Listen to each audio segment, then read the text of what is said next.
वालेकुम एवरीवन, हयातुल इल्म educational zone में खुश आमदीद। उम्मीद करती हूँ आप सब खैरियत से होंगे। आज का जो हमारा टॉपिक है वो है main group of food and their properties. कल हमने जो पढ़ा था वो मेन सोर्सेज ऑफ फूड था, लेकिन आज जो उनके पहले हमने फूड्स के बारे में पढ़ा था, लेकिन आज हम उनकी प्रॉपर्टीज़ क्या होती हैं, उनके ग्रुप्स यानी प्रॉपर्टीज़ खसूसियात और उनके ग्रुप्स के बारे में हम पढ़ेंगे। तो स्टार्ट करते हैं topic. The main food groups along with their sources and importance are discussed below. वो कहते हैं मेन ग्रुप फूड जो होते हैं उनकी जो प्रॉपर्टीज़ होती हैं, उनके सोर्सेज और इम्पोर्टेंट के बारे में जो है आज बहस करेंगे कि वो कैसी होती हैं। सबसे पहले नंबर पे आ जाता है कार्बोहाइड्रेट्स। और कार्बोहाइड्रेट्स जो होता है वो मैक्रोन्यूट्रिएंट्स होते हैं। जो इनका ग्रुप शामिल होता है वो मैक्रोन्यूट्रिएंट में होता है, और ये main group of the macronutrients इनमें पाए जाते हैं जो बॉडी को एनर्जी देने में मदद करते हैं। The group is macronutrient, they are one of the three main group. इसके तीन मेन ग्रुप होते हैं macronutrients found in the body. Macronutrients जो होते हैं वो हमारी बॉडी में पाए जाते हैं। That helps the body obtain energy, और ये हमारी बॉडी को एनर्जी देने में मदद करते हैं। अगला जो हमारा ग्रुप है वो है सोर्सेज, फ्रूट, ग्रेन्स। अगला जो आ जाता है वो आ जाता है सोर्सेज के बारे में। सबसे पहले हम पढ़ेंगे fruit, grains, vegetables and milk product, यानी जो इसके सोर्सेज कौन कौन से हैं। सोर्सेज मतलब होता है ज़राए, किस ज़रा से इनको हासिल करते हैं। सबसे पहले होते हैं फल, ग्रेन्स यानी कि दाने, गंदुम, चने वगैरह जो हो जाते हैं वो, vegetables and milk product. Function, अब इनके हम फंक्शन के बारे में पढ़ेंगे कि इनका क्या काम होता है। Carbohydrate is the fuel of our body. जैसे कि एक बाइक में कोई पेट्रोल डलवाता है तो तब बाइक स्टार्ट होती है, ठीक है। जब हम किसी काम करने के लिए जब टीवी चलाते हैं तो हम उसका स्विच लगाते हैं, उसको मतलब वोल्टेज देते हैं, तब हमारा टीवी ऑन होता है। यानी किसी चीज़ को भी चलाने के लिए उसको उनकी फ्यूल की, यानी किसी को अपनी इलेक्ट्रिक एनर्जी की ज़रूरत होती है, बाइक को चलाने के लिए पेट्रोल की ज़रूरत पड़ती है। इसी तरह बॉडी में जो सबसे इम्पोर्टेंट काम होता है वो कार्बोहाइड्रेट्स का, और वो उसमें समझ लो कि एक पेट्रोल वाला ही काम करते हैं हमारे जिस्म में। It provides energy to the body, और ये हमारी बॉडी को क्या करते हैं, एनर्जी प्रोवाइड करते हैं। और इसके आगे हम देखेंगे सबसे पहले आता है सिंपल एंड कम्प्लेक्स कार्बोहाइड्रेट। अब कम्प्लेक्स मतलब होता है पेचीदा, सिंपल मतलब सादा, और कार्बोहाइड्रेट्स ही होते हैं। तो कार्बोहाइड्रेट्स कैसे, मतलब सादा और पेचीदा कार्बोहाइड्रेट्स के बारे में पढ़ेंगे। Carbohydrates are classified as a simple and complex carbohydrate. तो कार्बोहाइड्रेट जो होता है वो सादा खुसूसियात कामिल भी होता है, लेकिन पेचीदा कार्बोहाइड्रेट्स भी होते हैं। सिंपल कार्बोहाइड्रेट्स कंटेन 1 और 2 sugars such as a fructose and galactose. वो कहते हैं जो सादा कार्बोहाइड्रेट्स होता है वो सिर्फ 1 या 2 शुगर पर मुश्तमिल होता है, जो फ्रुक्टोज और ग्लैक्टोज कहलाता है। These single sugar are called monosaccharide. अब जो सिंगल शुगर होगा उसको हम मोनोसेक्राइड कहते हैं। याद रखना है ये बात कि जो सादे कार्बोहाइड्रेट्स होते हैं वो 2 शुगर पर मुश्तमिल होते हैं, जिनको फ्रुक्टोज और ग्लैक्टोज कहा जाता है, और सिंगल शुगर जो होता है इसको हम मोनोसेक्राइड यानी सिर्फ एक सिंगल यानी एक शुगर पर मुश्तमिल होने वाले को मोनोसेक्राइड कहते हैं। 2 वाले को फिर डाई कराएंगे, 3 वालों को ट्राई, ऐसे ही चलता जाएगा। Complex sugar called polysaccharide. अब जो कम्प्लेक्स शुगर होते हैं उनको पॉलीसेक्राइड कहते हैं। हैव अ 3 और मोर शुगर, यानी जो सिर्फ सिंगल हो उसको मोनोसेक्राइड कहते हैं, जो एक या एक से ज़्यादा पर मुश्तमिल हो उसको हम कहते हैं polysaccharides. Complex sugar present in starchy food include beans, peas, peanut, who, grains ETC। वो कहते हैं कम्प्लेक्स जो शुगर होती है वो ज़्यादातर मौजूद होती है स्टार्च फूड इंक्लूड बीन्स, जैसे कि बीजों में, पीस, मटरों में, पीनट, मूंगफलियाँ वगैरह में, होल ग्रेन्स जैसे गंदुम, जवार, आटा, जो हम गंदुम खाते हैं इसमें भी शुगर मौजूद होती है। यानी कि जो हमारे गंदुम जैसे चने हो गए, वाइट चने हो गए, ये ग्रेन्स में शामिल होते हैं। गंदुम हो गए, मतलब इनमें क्या होता है, शुगर मौजूद होता है। तो इन सब में क्या चाहिए, स्टार्च इंक्लूड बीन्स, यानी कि बीन्स यानी कि छोटे छोटे दानों को बोलते हैं, पीस, मटर, यानी कि इन चीज़ों में भी शुगर पाया जाता है। कार्बोहाइड्रेट्स इनमें भी मौजूद होते हैं। अब जो एक सिंगल ग्राम ऑफ कार्बोहाइड्रेट्स होते हैं उसमें 17 kg एनर्जी, 17 kg। जब हम एक सिंगल कार्बोहाइड्रेट खाते हैं ना, जब हम रोटी खा लेते हैं तो कुछ भी खा लेते हैं तो हमें 70 kg वहाँ से मिलता है एनर्जी का। यानी कि आप लोग देखते होंगे कि अक्सर लोग जब रोटी खाना छोड़ देते हैं तो उनमें कमज़ोरी आ जाती है। तो वो किस वजह से आ जाती है, क्योंकि उनमें एनर्जी लेवल कम हो जाता है। और जब आप कोई चीज़ खाते हो, यानी कि अगर आप शुगर वाली, मोनोसेक्राइड्स वाली, जैसे कार्बोहाइड्रेट्स वाली चीज़ें खाते हो तो उसमें आपकी एनर्जी भी ज़्यादा होती है। प्रोटीन्स के बारे में अब बात करते हैं। पहले हमने कार्बोहाइड्रेट्स पढ़ा, प्रोटीन, इसका दूसरा फंक्शन क्या होता है, मेन सोर्सेज ऑफ प्रॉपर्टीज़ का दूसरा जो होता है वो होता है प्रोटीन्स। और ये तो पता है आप लोगों को प्रोटीन हम किससे हासिल करते हैं, एग से, मिल्क से, यानी डेयरी फार्म से, जितनी भी चीज़ों से होते हैं प्रोटीन, दालों वगैरह से हासिल होती हैं।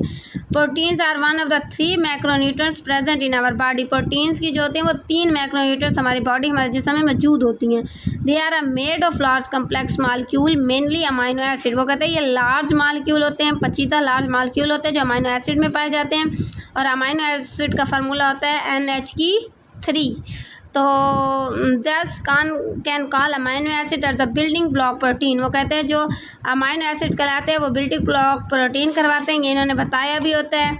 ये जो N है ये अमोनिया कहलाता है, H जो है ये हाइड्रोजन या कहलाता है, N जो होता है वो नाइट्रोजन होता है, O जो है वो ऑक्सीजन होता है। वो कहते हैं कि amino acid consist, amino acid अकेला नहीं बनता, वो कार्बन, ऑक्सीजन, हाइड्रोजन, नाइट्रोजन से मिलकर बनता है। इसके बाद हम आ जाते हैं नेक्स्ट इसके सोर्सेज पे कि हमें किस किस तरह से हासिल होते हैं। तो सबसे पहले ये हमें हासिल होते हैं the king food of egg. Egg जो होता है वो किंग ऑफ फूड होता है प्रोटीन्स का। वो कहते हैं जितना प्रोटीन्स आप लोगे उतना आप हेल्थी रहोगे।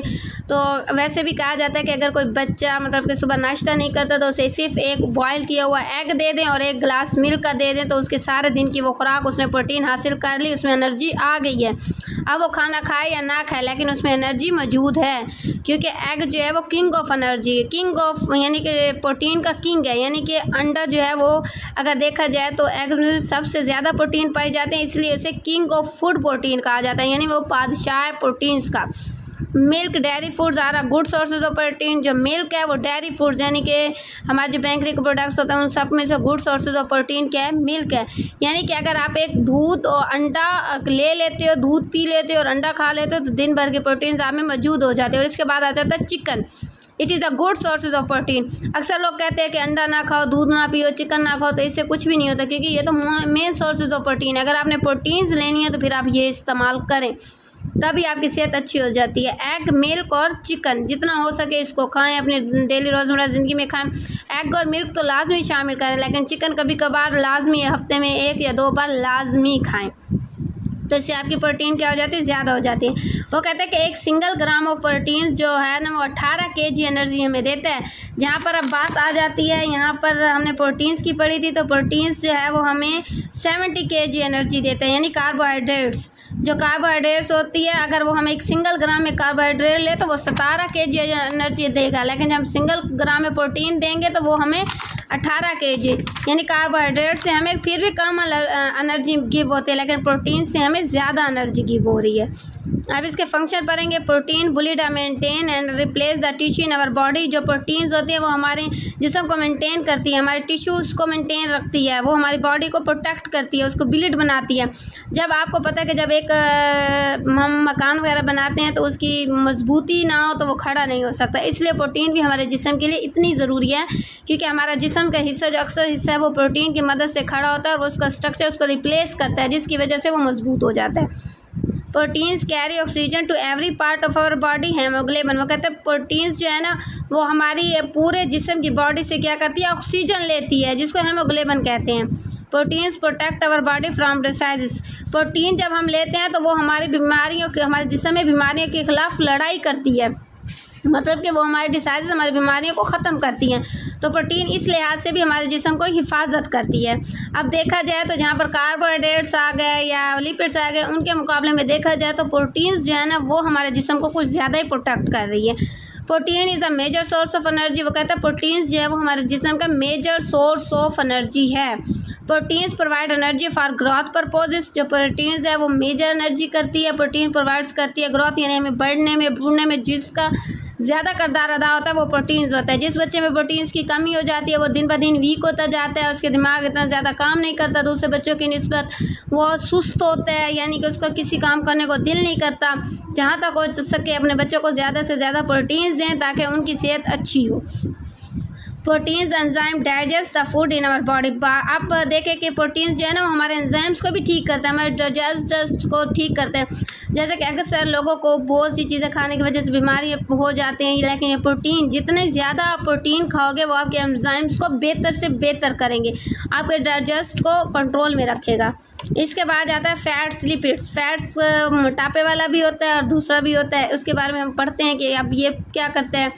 लेकिन जहाँ तक इस चैप्टर में, तीसरे चैप्टर में जहाँ तक बात क्लियर हुई है, तो वो अभी मेजर सोर्स जो है वो प्रोटीन आ रहा है, क्योंकि प्रोटीन हर लिहाज से हमें 18 kg एनर्जी परफॉर्म दे रहा है, और वो आ सकती है तो एग, मिल्क और चिकन से। जब आप चिकन खाएंगे, एग खाएंगे, मिल्क पिएंगे, उसके बाद आपकी प्रोटीन ज़्यादा होगी। और अगर आप डेली रोज़मर्रा ज़िंदगी में ये खाते हैं तो फिर आप सोच लो कि सिर्फ एक सिंगल ग्राम में, अगर आप एक अंडा लेते हो सुबह टाइम, तो आपका 18 kg एनर्जी आपको मिलती है। अगर आप सिर्फ एक दूध का गिलास पीते हो तो आपको 18 kg एनर्जी मिलती है। अगर आप एक पीस चिकन का, छोटा सा पीस चिकन का भी ले लेते हो ना, बॉयल किया हुआ या रोस्ट किया हुआ, तो उससे भी आपको 18 kg एनर्जी प्रोवाइड होती है।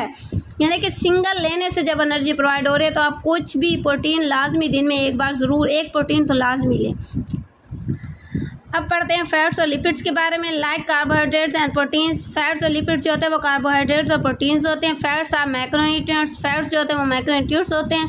Fats are so the storage product of our body. Fats जो होते हैं ना, फैट क्या होता है? हमारी चर्बी, हमारी लिपिड्स जो हमारे अंदर चर्बी रुक जाती है, उसको बोलते हैं फैट।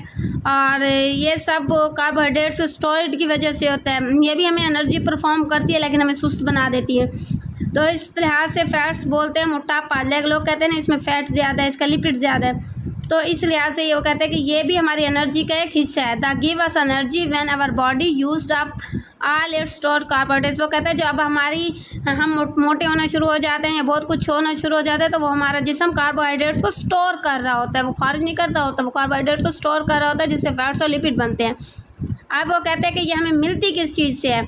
ये तो आप सबको ही पता है कि जब फैट होता है तो वो यकीनन ऑयली चीज़ों से मिलता है या बड़ा गोश्त खाने से मिलता है जिसमें चर्बी ज़्यादा होती है। यानी कि उन चीज़ों को खाने से या बहुत ज़्यादा ऑयल वाली चीज़ों को खाने से क्या आता है, जैसे कि मस्टर्ड, कुछ भी ऐसे बहुत सी चीज़ें खाने से हमें फ़ैट मिलता है। वही get from animal and plant sources. जो फैट है वो हमें एनिमल्स यानी जानवरों से या प्लांट सोर्सेज से मिलते हैं। एनिमल सोर्सेज इंक्लूड मीट यानी beef.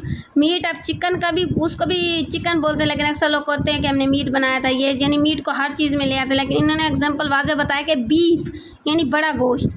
Like and it's product, और जो कहते हैं कि मीट से हमें क्या मिलता है? लिपिड्स। एनिमल से, प्लांट से और मीट से हमें क्या मिलते हैं? लिपिड्स मिलते हैं। While plant source include all exotic plants like a mustard family. वो कहते हैं जब प्लांट सोर्सेज होते हैं इंक्लूड के, वो ऑल एक्सोटिक प्लांट्स होते हैं लाइक अ मस्टर्ड फैमिली के। Function, fats are secondary sources of energy. जो फैट्स होते हैं वो सेकेंडरी सोर्सेज ऑफ हमारे एनर्जी के होते हैं। Fats provide cover to the vital organ of the body. जो होते हैं ये हमारी बॉडी को कवर करते हैं, वाइटल करते हैं, यानी उनको रखते हैं, ऑर्गन बॉडी को मतलब कि उसको कवर करके रखा हुआ होता है। जो हमारे अज़्ज़ा होते हैं उनको कवर कर लेते हैं। फैट्स के पर बॉडी वार्म, और जब हमारा फैट ज़्यादा होता है तो हमें गर्मी ज़्यादा लगती है, क्योंकि वो हमारी बॉडी को गर्म रख रहे होते हैं। Fats provide double energy as compared as to carbohydrate and protein. अब वो कहते हैं जो फैट्स होता है वो तो हमें डबल एनर्जी दे रहा होता है, यानी कि ऑयली चीज़ें लेकिन खाएं, लेकिन कम मकदार में खाएं, लेकिन ये भी हमें क्या करते हैं? कार्बोहाइड्रेट्स और प्रोटीन्स दे रहे होते हैं। ये वो वाले नहीं होते कि जो तली हुई चीज़ें होते हैं, ये वाले। मस्टर्ड ऑयल के बारे में इन्होंने बताया कि मस्टर्ड ऑयल में बनी हुई चीज़ें जो होती हैं वो हमारे लिए अच्छी होती हैं, बाकी नहीं होती। कंपेयर कार्बोहाइड्रेट्स एंड प्रोटीन्स, वो कहता है कि इसके नतीजे में, जो लिपिड्स के नतीजे में, या जैसे कि हम अगर हर चीज़ जैसे कि सरसों के तेल में सालन वगैरह बनाते हैं, जो सरसों के तेल में बनता है, लेकिन आजकल के जो होते हैं वो तेलों में भी कितने केमिकल मौजूद होते हैं जिसकी वजह से इंसान मोटापा आ जाता है। चिकन, बीफ यानी बड़ा गोश्त खाने से ये नहीं कि उसकी चर्बी उतार लो फिर खाओ तो फिर वो आपके लिए अच्छा होता है। तो अगर ये नहीं कि उसको खा लो और काफ़ी मिकदार में खा लो तो बहुत ज़्यादा गड़बड़ होता है, क्योंकि हमारे जिस्म को हीट परफॉर्म कर रहा होता है। और अगर देखा जाए तो वो कहते हैं कि हमारे जबकि कार्बोहाइड्रेट्स था तो वो हमें 70 kg दे रहा था, और प्रोटीन था वो 18 kg दे रहा था। वो कहते हैं इन दोनों के मुकाबले में हमें फैट्स, लिपिड्स एनर्जी ज़्यादा देती है अगर हम उम्दा चीज़ों का इस्तेमाल करें तो। इसके बाद आ जाते हैं vitamins. Vitamins are not the sources of energy. वो कहते हैं विटामिन्स जो होते हैं वो सोर्स ऑफ एनर्जी नहीं होते। All the other energy producing nutrients lays energy in the presence of vitamins. Vitamins, वो कहते हैं विटामिन्स जो होते हैं वो सोर्स ऑफ एनर्जी होते हैं, लेकिन सोर्स ऑफ एनर्जी नहीं होते, लेकिन वो प्रोड्यूस करते हैं हमारे में न्यूट्रिशन यानी एनर्जी को प्रेजेंस करते हुए समय। They are different types of vitamins. वो कहते हैं डिफरेंट टाइप्स ऑफ विटामिन्स होते हैं जो हम अपनी रोज़मर्रा ज़िंदगी में बहुत सी चीज़ों से हासिल करते हैं। अब ये विटामिन्स के फंक्शन के बारे में हम पढ़ेंगे कल। इसको मुकम्मल तौर पर देखेंगे कि ये किन किन चीज़ों से हासिल होता है, किन किन ज़राए से हमें मिलता है और किस किस तरीके से हमें ये हासिल होता है। तो तब अगर आपको आज के लेक्चर की समझ आई हो तो प्लीज़ मेरे चैनल को लाइक और सब्सक्राइब ज़रूर कीजिएगा और शेयर भी कर दीजिएगा और अपना ख्याल रखिएगा। फ़ी अमानिल्लाह, अल्लाह हाफ़िज़, बाय।